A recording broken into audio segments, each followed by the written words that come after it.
Welcome to Natural Born Talents.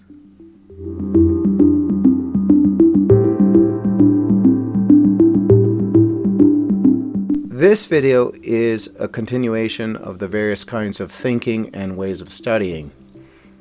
In the previous video on this subject, I did the upper half of the group that you see here. The 5 basic groups: the physical, logical, holistic, emotional, and intuitive. The second group is sort of like a subcategory of the first group.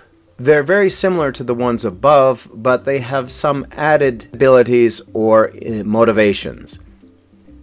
The first group is the physical social group. Like the physical group in the main category, this group likes to be active, outgoing, and of course physical. However, they have a biokinetic connection to the world, which means they can get easily addicted to drugs, alcohol, nicotine, sugar, or anything else that's addictive. They are playful and sociable. They need people in their lives. This is in stark contrast to others in the physical group who prefer to be alone or take challenges by themselves, and so on. They tend to be very practical in their thinking. Though they're not good at studying per se because they're hands-on people, once they absorb information, they can apply it to the real world in very practical ways. The second group is the physical logical group.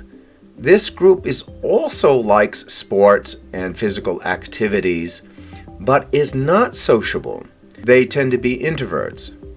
The key difference into their way of thinking is that though they are logical thinkers, they think in terms of strategy, how to win a battle, how to make money, and so on.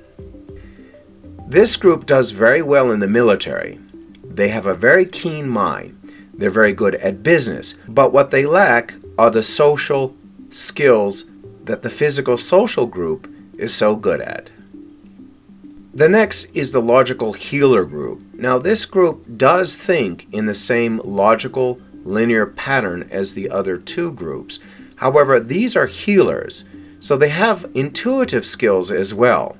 If they have a patient with a problem, they will think through the solution, but at the same time intuitively figure out what to do with the problem at hand. People in this group often become nurses, doctors, or practically any other kind of healer in the healing profession. They also make good designers, however.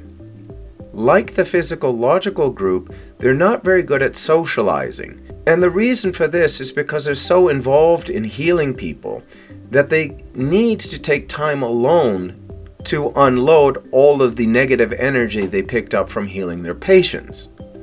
This group has a tendency to synchronize with their patients and absorb all of their mannerisms, their problems, and the negative energy in order to heal. So working with only a few people at a time would be ideal for this group. The next group is the visionary group. This group does think in logical, linear fashion. 1, 2, 3, 4, 5, 6, 7, 8, 9, 10. The difference is they don't stop at 10. They can see beyond 10, 20, 30, 40, 50, 100, and so on. This group has also deep intuitive skills. With the combination of a logical linear thinking and the intuitive skills, this group only needs a little information to see the outcome of any scenario. If they're not absorbed with their ego, they can be great leaders. The next group is the New Age group.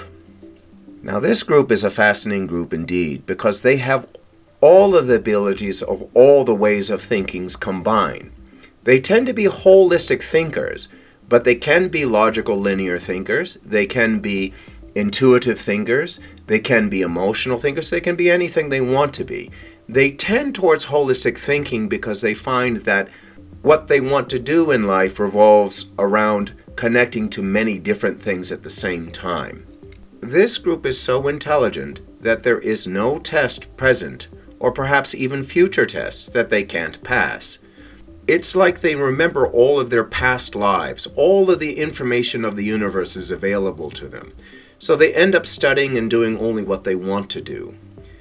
This group tends not to be egotists, however.